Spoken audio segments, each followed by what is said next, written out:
Good morning dear student of class 9। आज मैं तुम लोगों के लिए जो वीडियो लेके आया हूँ वो है फिजिक्स प्रैक्टिकल। फिजिक्स प्रैक्टिकल को लैब मैनुअल में कैसे लिखना है, प्रैक्टिकल कॉपी में किस तरह से लिखना है और इस प्रैक्टिकल को कैसे समझना है, उसका वीडियो ये है फिजिक्स प्रैक्टिकल।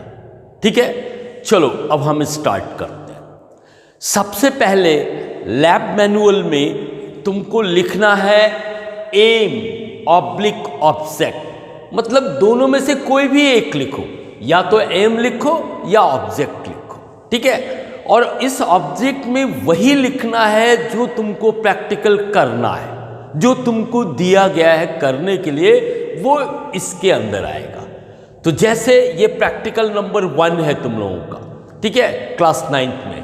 तो ये है to establish a relationship between weight of a rectangular wooden block lying on a horizontal table and the minimum force required to just move it using spring balance. मतलब तुमको एक relation find out करना है, किसके किसके बीच में?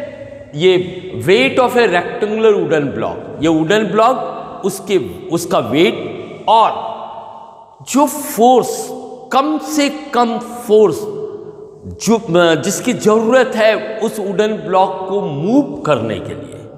ठीक है, मतलब मैं तुमको यहां एक्सप्लेन कर देता हूं। ये सपोज एक टेबल है, ठीक है, ये टेबल है, टेबल में एक वुडन ब्लॉक रखा है।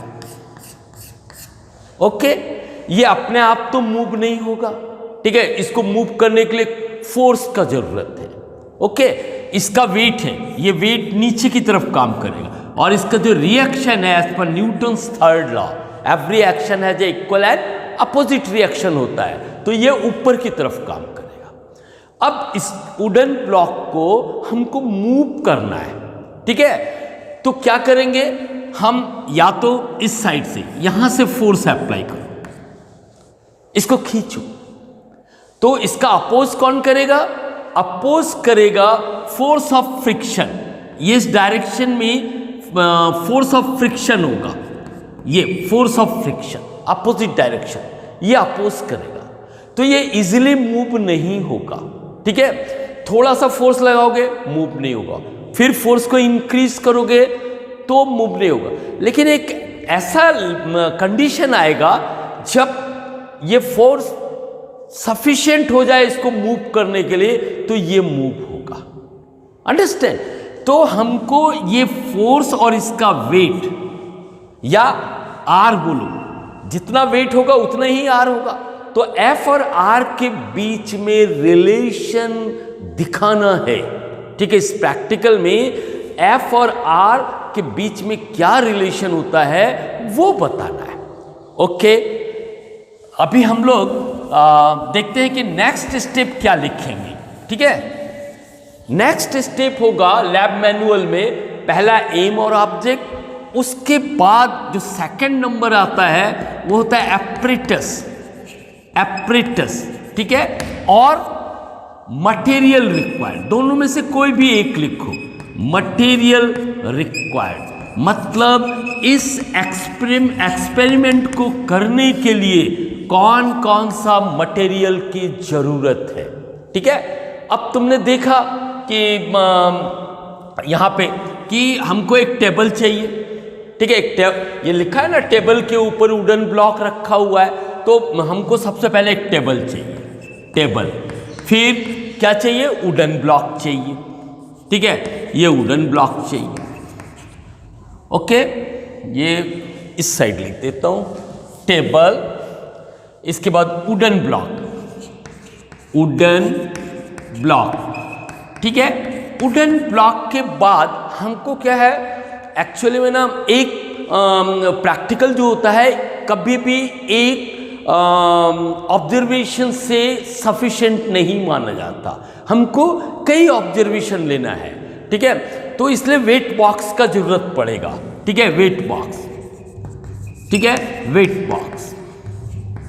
फिर जो फोर्स मेजर करेंगे उसके लिए भी एक इंस्ट्रूमेंट चाहिए, तो यहां पे इन्होंने दिया यूजिंग स्प्रिंग बैलेंस। तो स्प्रिंग बैलेंस जो है ये डिवाइस है हमारा फोर्स मेजर करने का, तो स्प्रिंग बैलेंस चाहिए। ठीक है, ये 3 सामान चाहिए, वुडन ब्लॉक, वेट बॉक्स और स्प्रिंग बैलेंस, बस इससे ज्यादा का जरूरत नहीं पड़ेगा। ठीक है, तो ये हो गया सेकंड। अब जो थर्ड लिखना है, ये पहले एम, उसके बाद मटेरियल रिक्वायर्ड, इसके बाद जो लिखना है वो है प्रिंसिपल। ठीक है, ये जो ऑब्जेक्ट है, ठीक है, ये किस प्रिंसिपल के ऊपर डिपेंड्स करता है, इसमें कौन सा प्रिंसिपल अप्लाई होता है, इन्वॉल्व है। ठीक है, प्रिंसिपल, तो ये नेक्स्ट लिखना है प्रिंसिपल, या इसी को कहते हैं थ्योरी। इन दोनों में से कोई भी एक वर्ड यूज करो। ठीक है, प्रिंसिपल और थ्योरी। अब हम लोगों ने देखा कि जो फ्रिक्शन है वो ऑब्जेक्ट को मूव होने नहीं देता है। हम जितना फोर्स लगाएंगे फ्रिक्शन अपोजिट डायरेक्शन में उतना ही फोर्स लगाता है। तो लेकिन जो फोर्स ऑफ फ्रिक्शन है उसका एक लिमिट है। ठीक है, वो एक सीमा तक ही फोर्स लगा सकता है, उसके बाद वो हार जाता है। ठीक है ना, तो यहां पे हम लोग देखेंगे कि जो ये suppose this is a object है। ठीक है, पहले समझ लो उसके बाद हम लोग इसको लिखेंगे। ठीक है, ये ऑब्जेक्ट है, ये टेबल है, दिस इज द टेबल, ये तुम्हारा वुडन ब्लॉक है, इसका वेट है इधर W, ये रिएक्शन है R। ठीक है, ये R जो है W के बराबर होगा। ओके, अब देखो यहां पे फोर्स अप्लाई हुआ। ठीक है, और इधर में इस डायरेक्शन में फोर्स ऑफ फ्रिक्शन काम करेगा। इसका जो एक लिमिट है, एक सीमा तक ही इस फोर्स का अपोज कर सकता है। ठीक है, उसके बाद ये हार जाएगा और ये बॉडी मूव होना शुरू होगा। तो एक जो लिमिट है फ्रिक्शन का, हम लोग उसको कहते हैं लिमिटिंग फ्रिक्शन। मतलब limiting friction is a force, ठीक है, विच is a maximum force. Limiting friction is a maximum force which does not allow to move the block. ठीक है, इस ब्लॉक, इसका मैक्सिमम फोर्स जो इसको मूव होने नहीं देगा, दैट वो कहलाएगा लिमिटिंग फ्रिक्शन। अंडरस्टैंड, उसको हम कहते हैं लिमिटिंग फ्रिक्शन, या दूसरे वर्ड में कह सकते हो the maximum force applied, maximum applied force, ज्यादा से ज्यादा जो फोर्स अप्लाई होता है, ठीक है, जब बॉडी मूव करना चालू कर दे, वो लिमिटिंग फ्रिक्शन होगा। समझ में आया? तो हम थ्योरी में क्या लिखेंगे? देखो थ्योरी में ये जो लिमिटिंग फ्रिक्शन है, ठीक है, फोर्स ऑफ लिमिटिंग फ्रिक्शन जो होता है, force of limiting friction, limiting friction, ये डायरेक्टली प्रोपोर्शनल होता है। ठीक है, डायरेक्टली प्रोपोर्शनल तो किसका होगा? नॉर्मल रिएक्शन का। नॉर्मल रिएक्शन का डायरेक्टली प्रोपोर्शनल होगा। नॉर्मल रिएक्शन इसका डायरेक्टली प्रोपोर्शनल होता है। और नॉर्मल रिएक्शन क्या है? ये देखो, ये टेबल है, ये ऑब्जेक्ट है, ठीक है, इसका जो वेट है, ठीक है, ये नीचे की तरफ काम करेगा। तो एज पर the Newton's third law, a reaction will develop in opposite direction, ये आर। ठीक है, तो ये आर जो होगा W के बराबर होगा। तो मतलब जो लिमिटिंग फ्रिक्शन है, it is directly proportional to the normal reaction, या directly proportional to the weight of the block. ठीक है, ये जो लिमिटिंग फ्रिक्शन है वो उतना ही होगा। मतलब देखो, force of limiting friction is directly proportional to normal reaction. इसका मतलब हुआ कि जैसे जैसे ये नॉर्मल रिएक्शन बढ़ता जाएगा, ये भी बढ़ेगा। मतलब ये लिमिटिंग फ्रिक्शन डिपेंड करता है नॉर्मल रिएक्शन पे, और नॉर्मल रिएक्शन किसके बराबर होता है? Wait of the block. Correct, ये है प्रिंसिपल, ठीक है, जिसके ऊपर ये प्रैक्टिकल आधारित है, बेस है, ठीक है ना। तो अब यहां पे हम लिखेंगे, ठीक है, what we will write, limiting friction, limiting friction, इसको इधर थोड़ा लिखते हैं, ठीक है, in this side, limiting friction, limiting friction is directly proportional to, ठीक है, किसके? Normal reaction, normal reaction. और लिमिटिंग फ्रिक्शन जो है वो उसको तुम ले लो एफ, ये फ्रिक्शन शो करेगा, ये फोर्स है, force of friction is directly proportional to R, ठीक है। अब इस प्रोपोर्शनलिटी को, साइन को इक्वल में चेंज करने के लिए हम क्या करते हैं? वी विल यूज एक कांस्टेंट यूज करते हैं, ठीक है। तो यहां पे ये कांस्टेंट इससे लिखते हैं म्यू, ये सिंबल है म्यू, मतलब ये ME म्यू, WU म्यू, ठीक है, या मेरे ख्याल से MEU होगा म्यू, ओके। नाउ ये हो गया F लिमिटिंग फ्रिक्शन, और ये म्यू, और इधर होगा R, ठीक है। तो म्यू इज इक्वल टू क्या हो जाएगा? म्यू इज इक्वल टू होगा F अपॉन R, राइट, और ये होगा कांस्टेंट, क्योंकि म्यू जो है वो कांस्टेंट ऑफ प्रोपोर्शनलिटी है, ठीक है, कांस्टेंट, ओके। और इसको हम कहते हैं, ये जो कांस्टेंट है, this is known as, mu is known as coefficient of friction, coefficient of friction, coefficient of friction. बस ये इतना तुमको प्रिंसिपल और थ्योरी में लिखना है, इससे ज्यादा कुछ नहीं लिखना है, ठीक है ना। Limiting friction is directly proportional to normal reaction, FF directly proportional to R, FF is equal to mu R, mu is equal to FF upon R is equal to constant, mu is known as coefficient of friction. Clear हो गया? ठीक है।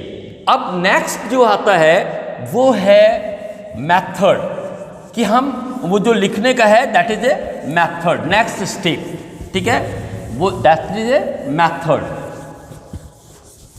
Method भी जो है ना वो long नहीं होना चाहिए, पॉइंट वाइज होना चाहिए, जो जो जैसे जैसे करेंगे वही लिखेंगे, उसके अलावा और कुछ नहीं लिखना है, ठीक है, डिस्क्रिप्शन नहीं लिखना है, ओके।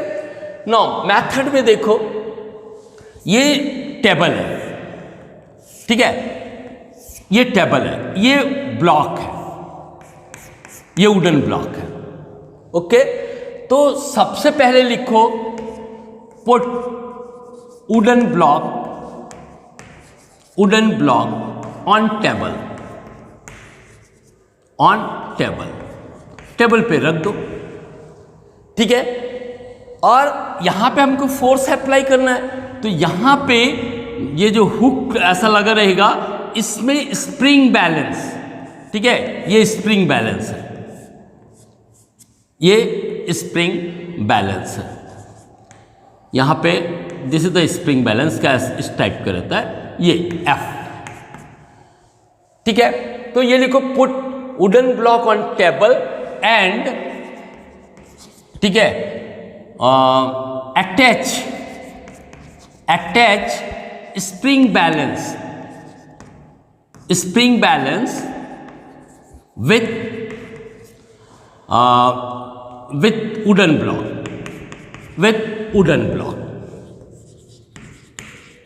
ठीक है। ये एक सिंपल, मतलब जो हम करेंगे वही लिखेंगे, इसको तुमने कर दिया, ठीक है। इसके बाद, ठीक है, सेकंड होगा वो ना, सबसे पहले एक्चुअली हमको करना चाहिए कि जो स्प्रिंग बैलेंस है उसका जीरो एरर देखना है, ठीक है ना, जीरो एरर देखना है, लिस्ट काउंट निकालना है, तो सेकंड में लिखो, देखो कि find out list count and zero error. अब ये लिस्ट काउंट और जीरो एरर क्या होता है, ये मैं तुमको यहां पे एक्सप्लेन करता हूं, जो जानना बहुत जरूरी है, ठीक है ना। देखो लिस्ट काउंट, लिस्ट का मतलब क्या हुआ, कम से कम। काउंट का मतलब क्या हुआ, गिनती करना, मेजर करना, ठीक है, ये हुआ काउंट, लिस्ट काउंट का मीनिंग। अब कोई भी इंस्ट्रूमेंट हो, ठीक है, स्प्रिंग बैलेंस ही नहीं, कोई भी इंस्ट्रूमेंट हो जो मेजरिंग का है, स्केल भी, ठीक है, स्केल भी हो, उसका भी लिस्ट काउंट निकाला जाता है, ठीक है। वो कैसे, ये देखो स्प्रिंग बैलेंस है, यहां पे मेजरमेंट रहता है, ठीक है, ये इस पोर्शन में तुमको ऐसा मेजरमेंट मिलेगा, ये इस टाइप का, ये, ठीक है, और उसमें लिखा रहेगा न्यूटन और केजी, ठीक है, दोनों में दिया रहेगा, ग्रेजुएशन रहता है स्प्रिंग बैलेंस। तो अभी हम यहां ये देखते हैं, सपोज ये हमारा स्प्रिंग बैलेंस का स्केल है, ठीक है, यहां पे इस टाइप का स्केल रहता है, और ये यहां से लेके ये दिस इज द जीरो, फिर ये 1 2 3 4 और यहां पे एक 5, मतलब 5 स्मॉल डिवीजन रहता है। इसके बाद ये जो रहता है वो 1 न्यूटन होता है, ओके। इसके बाद फिर 1 2 3 4 5 ये 2 न्यूटन, फिर 1 2 3 4 5 ये 3 न्यूटन। तो ये 1 न्यूटन, ये जो लिखा है 1, दिस इज द 1, ये न्यूटन है, ठीक है। तो ये 1 ये मेन डिवीजन है, 2 मेन डिवीजन, 3 ये सब मेन डिवीजन है। उसके बीच में 2 मेन डिवीजन के बीच में स्मॉल डिवीजन है, ठीक है। तो हम सबसे पहले देखते हैं कितने पार्ट में डिवाइड है। तो देखो ये कितने पार्ट में डिवाइड है, 5, 1 2 3 4 5, 1 2 3 4 5, अरे 5 स्मॉल डिवीजन है मेन डिवीजन के बीच में। तो इसका मतलब ये हुआ कि 1 न्यूटन मतलब ये 5 newton, 5 division is equal to 1 newton. देखो लिस्ट काउंट का मतलब क्या हुआ, ये कम से कम कितना मेजर कर सकता है, तो ये कम से कम कितना मेजर कर सकता है, ओनली 1 स्मॉल डिवीजन। ये जो 1 स्मॉल डिवीजन है वही किसी भी इंस्ट्रूमेंट का लिस्ट काउंट होता है। 1 स्मॉल डिवीजन का जो वैल्यू है वही लिस्ट काउंट कहलाता है, क्योंकि हम कम से कम इतना ही मेजर कर सकते हैं। तो हम 1 जो डिवीजन का वैल्यू निकालेंगे वही हमारा लिस्ट काउंट होगा। तो 5 division is equal to 1 newton, therefore 1 division, ये 1 डिवीजन इज इक्वल टू क्या होगा, 1 डिवाइडेड बाई 5, ये कितना आएगा, 0.2 न्यूटन। तो ये हमारा लिस्ट काउंट आ गया, दिस इज लिस्ट काउंट, ये हमारा लिस्ट काउंट आ गया, ठीक है। तो अगर मान लो नीडल यहां है, जब तुम फोर्स अप्लाई करोगे, यहां पे फोर्स अप्लाई करोगे तो स्प्रिंग का एक्शन होता है, ठीक है ना, उस स्प्रिंग से ये खिंच जाएगा, needle will move from 0 to ये इस प्लेस पे। तो उसका रीडिंग क्या होगा, देखो यहां तक तो 1 न्यूटन है, उसके बाद कितना डिवीजन है, 1 2 3, तो इसका जो रीडिंग होगा, ये रीडिंग होगा वो होगा 1 मेन डिवीजन यहां तक, इसके बाद 3 small division plus 3 small division, एक स्मॉल डिवीजन का वैल्यू क्या है, 0.2। तो अब ये रीडिंग क्या हो जाएगा, 1 प्लस ये 0.6, तो ये आ जाएगा 1.06 न्यूटन, ठीक है। तो ये लिस्ट काउंट निकालने का तरीका भी बताया तुम्हें, और कैसे मेजरमेंट लेंगे वो भी मैंने बताया, ठीक है। अब तो ये जो ये है फाइंड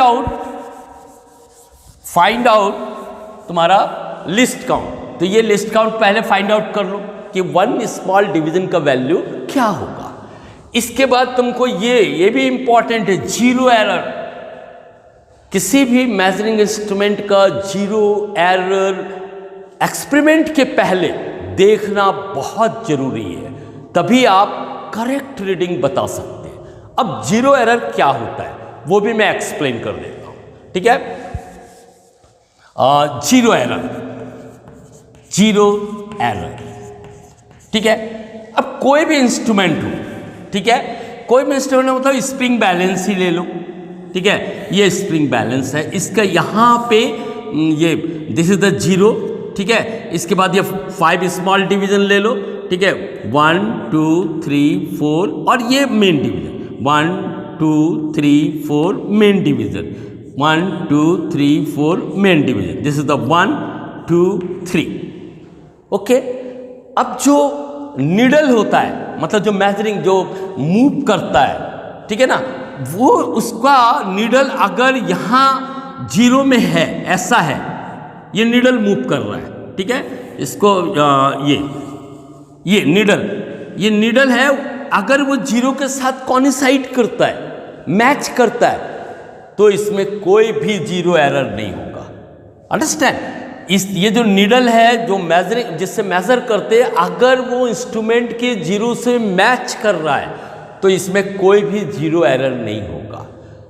लेकिन इंस्ट्रूमेंट लॉन्ग यूज के बाद, ठीक है ना, क्या होता है, ये नीडल जो है वो अपनी जगह से हट जाता है, ये नीडल यहां आ जाएगा, ये एक 1 स्मॉल डिवीजन में आ जाएगा। एक कंडीशन ये भी हो सकता है, ठीक है ना, कि ये जीरो से मैच ना करे, इधर आ जाए, तब इसमें जीरो एरर होता है। और जीरो एरर कितना आएगा? 1 स्मॉल डिवीजन का, ठीक है। और जीरो एरर इस केस में will be equal to 0.2 newton, 1 small का। और ये जो है इसको हम कहते हैं positive zero error. There are 2 type, zero error के 2 टाइप होते हैं, ठीक है। एक होता है पॉजिटिव, ठीक है, पॉजिटिव एरर, एक होता है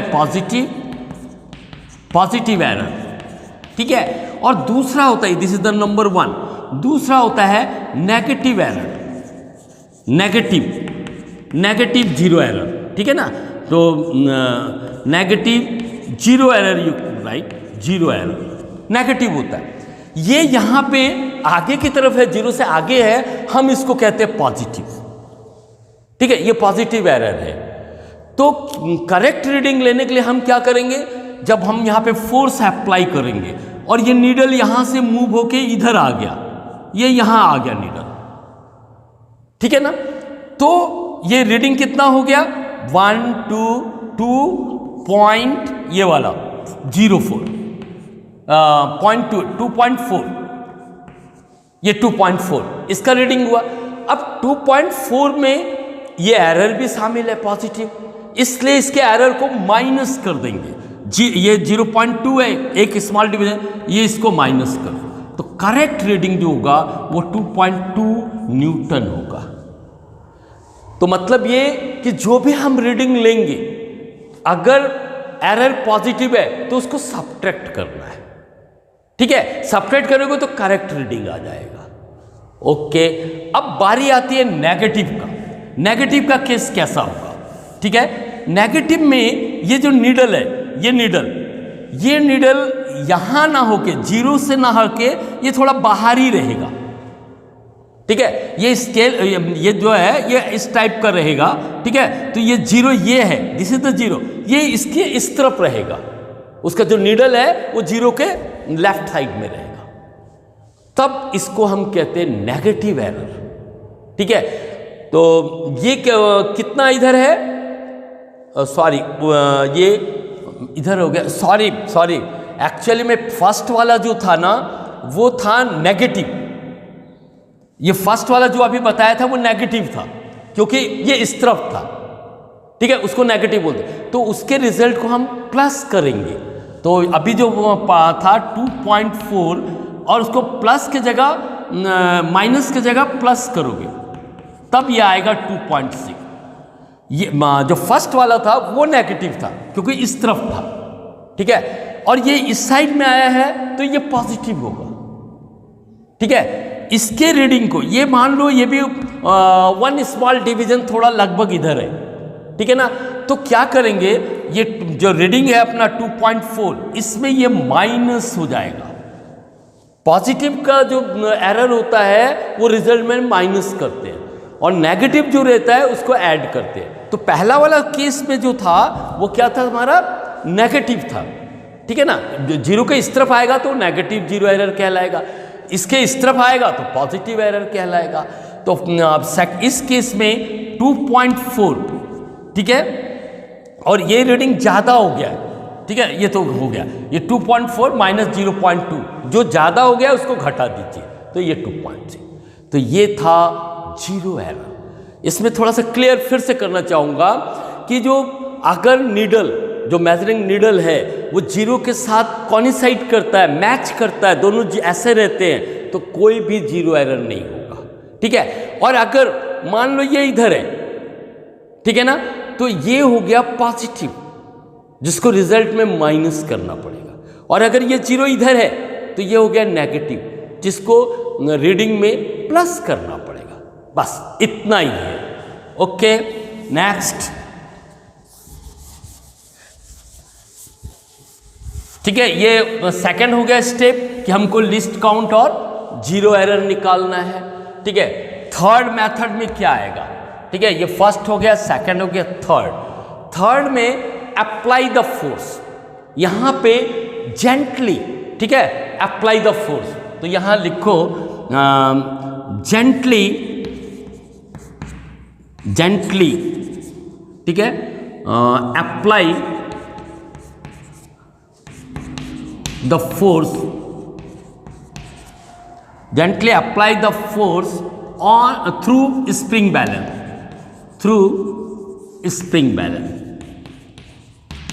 spring balance, ठीक है, स्प्रिंग बैलेंस से अप्लाई करो, ठीक है। नेक्स्ट,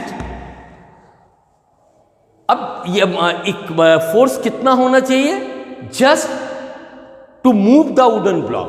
तो यहां लिखो gently apply the force through spring balance, just move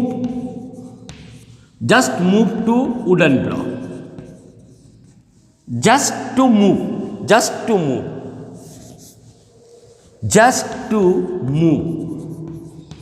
wooden block, ये वुडन ब्लॉक को करना है, राइट। अब ये जो रीडिंग होगा जब वो मूव करने लगेगा, take the reading, take spring balance reading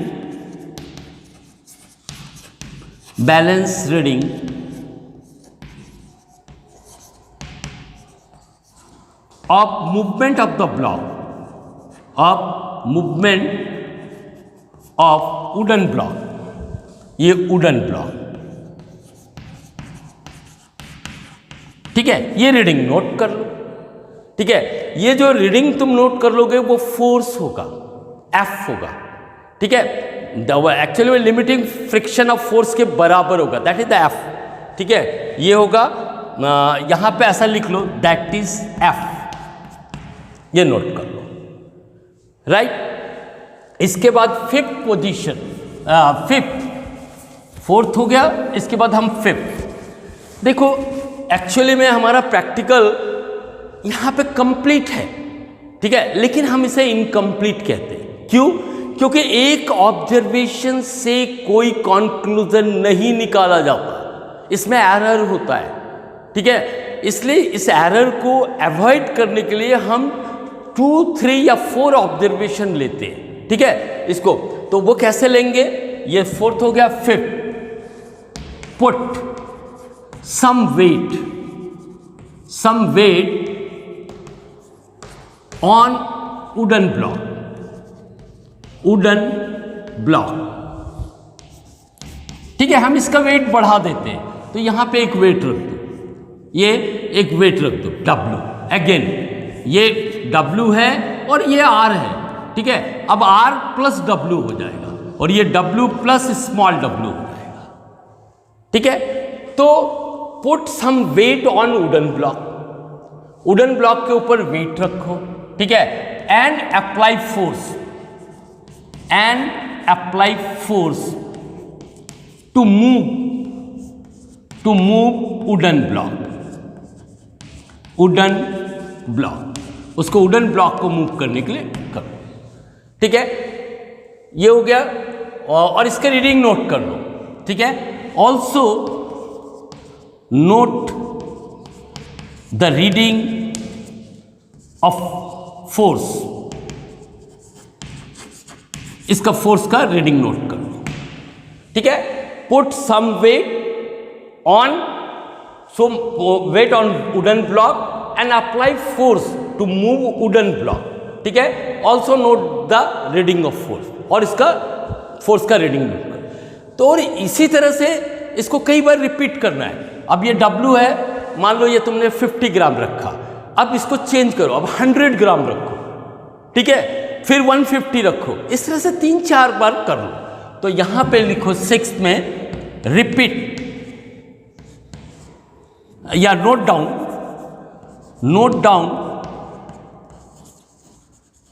spring balance reading by changing the force, by changing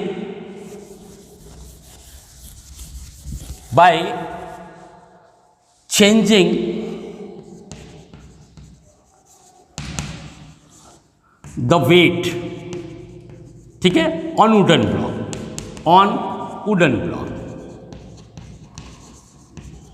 बस आपका यहां पे मेथड कंप्लीट हो जाता है। ठीक है, ये मेथड कंप्लीट।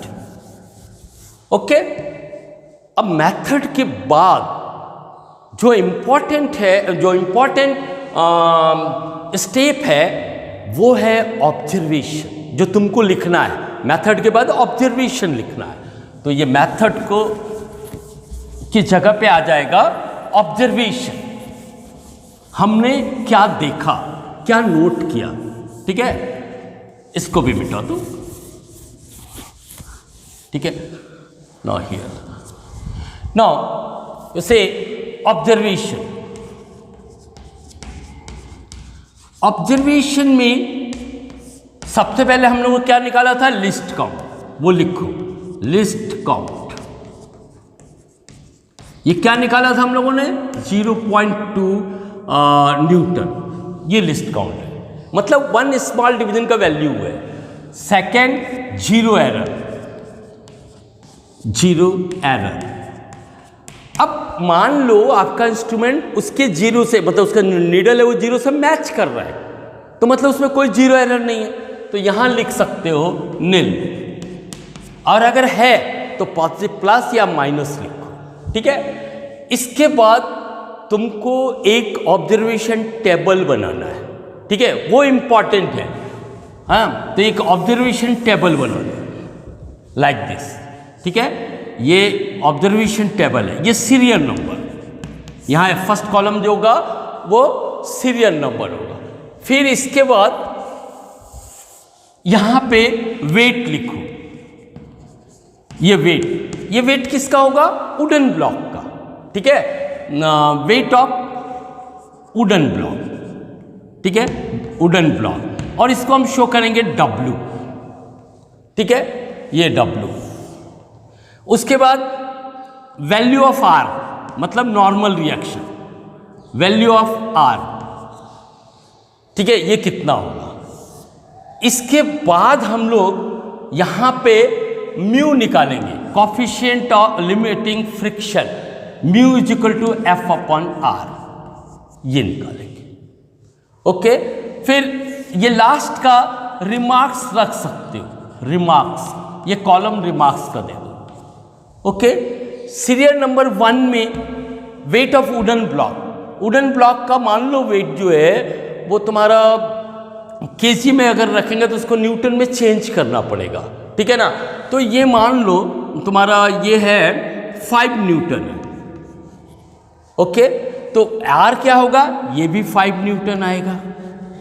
ठीक है, कोफिशिएंट ऑफ फ्रिक्शन क्या हो जाएगा, F/R, तो 5/5, तो ये हो जाएगा 1। ठीक है, अब सेकंड। ठीक है, सेकंड में मान लो ये 10 न्यूटन है, तो ये क्या आ जाएगा, ये भी 10 न्यूटन होगा। सॉरी, ये सेकंड वाले में क्या करोगे, वो जो वुडन ब्लॉक है उसके ऊपर वेट रखोगे तो ये बढ़ जाएगा। तो ये 5.5 न्यूटन है मान लो, ठीक है। तो वैल्यू ऑफ आर, ठीक है, ये भी तुम्हारा ये हो सकता है, ये भी लगभग उतना ही आएगा 5.5 n का। तो म्यू क्या आ जाएगा 5.5 अपॉन 5.5, तो ये हो जाएगा 1। इसी तरह से थर्ड का ले लो, ये मान लो 6 न्यूटन आ गया, ओके, तो ये भी 6 न्यूटन होगा। तो म्यू क्या आ जाएगा 6 अपॉन 6 इज इक्वल टू 1।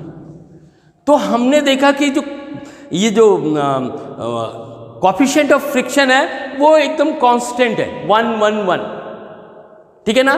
तो यहां पे लिख सकते हैं इसका तीनों का एवरेज लेके mu is equal to 1 remarks में, ठीक है। ये इसमें हम लोग ऐसा भी लिख सकते हैं mu average is equal to 1 + 1 + 1 upon 3 means 1, ये, ठीक है। इसका कोई यूनिट नहीं होगा क्योंकि ये सेम फिजिकल क्वांटिटी का रेशियो है। तो बस इस तरह से 3 और 4 वैल्यू पुट करो तो ये तुम्हारा रेडी हो गया। ऑब्जर्वेशन टेबल में और कुछ नहीं लिखा जाता, जो हमने किया है और उसकी जो रीडिंग आ रहा है वही लिखा जाता है। इसके बाद नेक्स्ट आता है कंक्लूजन, ठीक है। कंक्लूजन का मतलब क्या हुआ, रिजल्ट, ठीक है, कि क्या रिजल्ट निकला, हमारे एक्सपेरिमेंट का क्या रिजल्ट निकला, दैट इज कॉल्ड कंक्लूजन। वो कंक्लूजन यहां होगा, कंक्लूजन, ठीक है, ये कंक्लूजन में तुम ये लिखो कि म्यू इज इक्वल टू 1, ये म्यू एवरेज कर दो, म्यू इज इक्वल टू 1, ठीक है। तो इसका मतलब क्या हुआ, this shows that limiting friction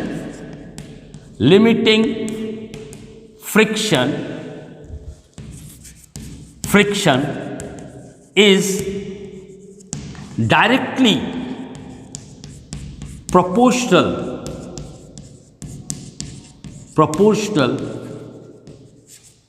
to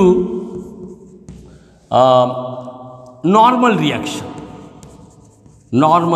reaction जो हमारा प्रिंसिपल में था वो इधर प्रूव।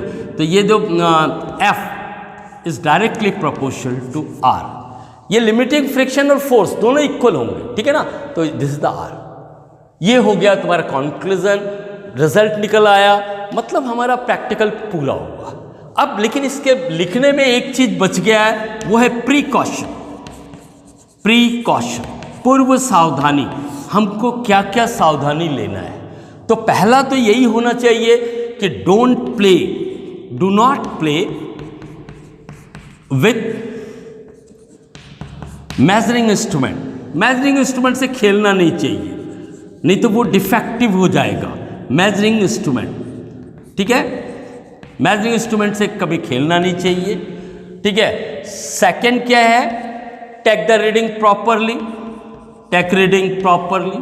इसी तरह से 2-3 अपने मन से प्रिकॉशन लिख सकते हो, टेक रीडिंग प्रॉपरली और एक्यूरेटली, ठीक है ना, बोल लेना, क्लियर है। तो इस तरह से ये प्रैक्टिकल पूरा होता है। अब रह गया एक चीज मैं भूल गया, वो था डायग्राम, ठीक है। तो ये टेबल के ऊपर जो ऐसा ये डायग्राम जो है, ठीक है ना, वो तुमको बनाना है, ठीक है। वो कहाँ बनाना है, ये प्रैक्टिकल कॉपी का जो ब्लैंक होगा, मतलब जो ब्लैंक साइड में होगा, एक साइड तो लाइनिंग का है, एक साइड ब्लैंक का है, तो ब्लैंक वाले साइड में तुमको डायग्राम बनाना है। तो डायग्राम वही होगा, ये टेबल, फिर यहाँ पे वुडन ब्लॉक, ठीक है, ये उसका W, ये उसका R, ठीक है। इधर फोर्स दिखा दो, फोर्स मतलब स्प्रिंग बैलेंस दिखा दो, ये स्प्रिंग बैलेंस और इधर में फोर्स, ठीक है। और ये रहेगा लिमिटिंग फ्रिक्शन, ठीक है, फोर्स ऑफ फ्रिक्शन, ये डायग्राम में आएगा, ओके। ये जो एक साइड में लाइनिंग दिया हुआ है, एक साइड ब्लैंक है, ठीक है ना, तो ब्लैंक साइड में डायग्राम बनाना है, ओके। तो यहाँ पे हमारा प्रैक्टिकल लिखने का तरीका, साथ ही साथ समझाने का जो समझाने का लिए जो कुछ भी था वो मैंने ख़त्म किया।